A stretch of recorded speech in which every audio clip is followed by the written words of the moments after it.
Dave Lombardo, and you're watching Loud TV.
No, there's no regrets.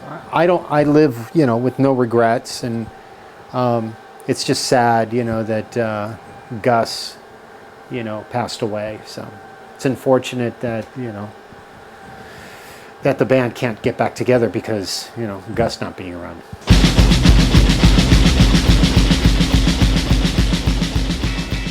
Yeah, it's different. It's a trio. It's a power trio, and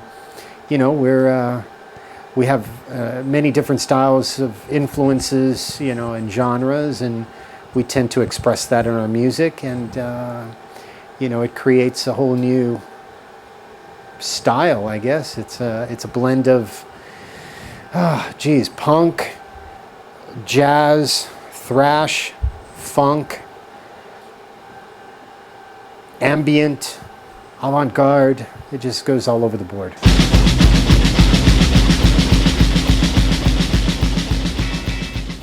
I believe in a band, being as organic as possible. It's easy to overproduce an album, so it's good to try to stay away from the modern technology that makes these albums sound sterile and lifeless.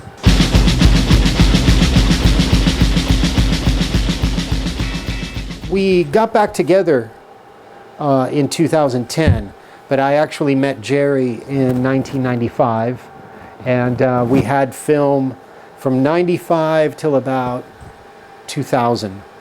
In 2001, and I got a little busy, and I couldn't continue the band because I was with Grip Incorporated, Phantomas, Slayer, and a bunch of other projects. So, yeah, Philm right now is pretty much my main project, but I'm also working with Phantomas and doing several other,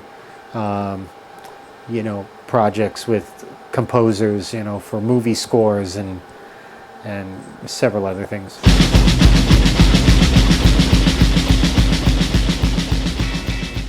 I recently had the honors of, collaborating, with Joseph, and we created some nice, spooky, and scary drums for the upcoming Insidious 3 movie.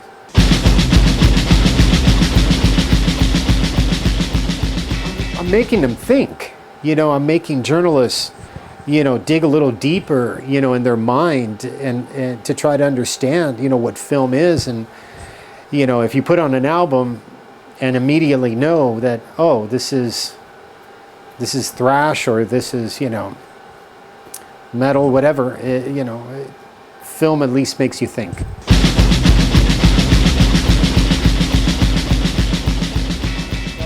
The drums were recorded in one day. I recorded all the drums in one day because we had the studio for only one day. And then later we overdubbed the guitars, the bass, and the vocals. But there was minimal editing on the drums. We didn't do the kind of editing that most bands do today.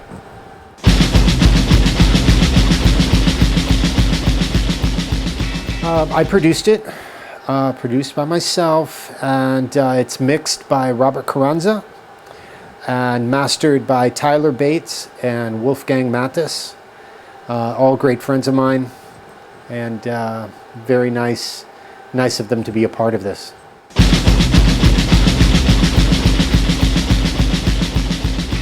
There's a very special energy within this band.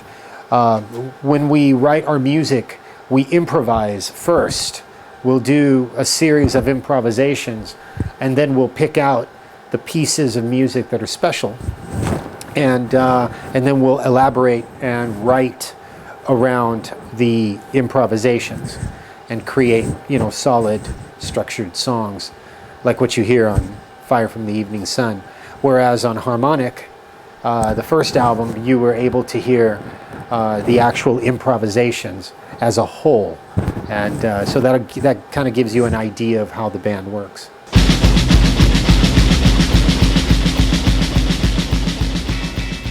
Yes, I believe what's important to me is to stay creative. You have to always stay creative. You always have to keep creating music that makes people think, that entertains, and makes people happy, and makes me happy. It has to make me happy first before I send it out to the world.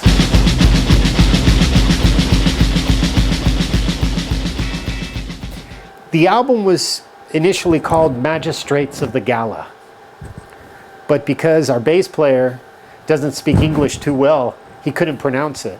He couldn't pronounce Magistrates of the Gala. And he was saying, Dave, we got to change it. We got to change the title. So, I finally said, okay, let's change it. We'll change it over to Fire from the Evening Sun, which is the second song on the album. Honestly, you have to probably dig deep into the lyrics to try to understand the meaning of the title. I don't think there's any particular meaning behind it. It just, to me, it's just a good, series of words that go well together,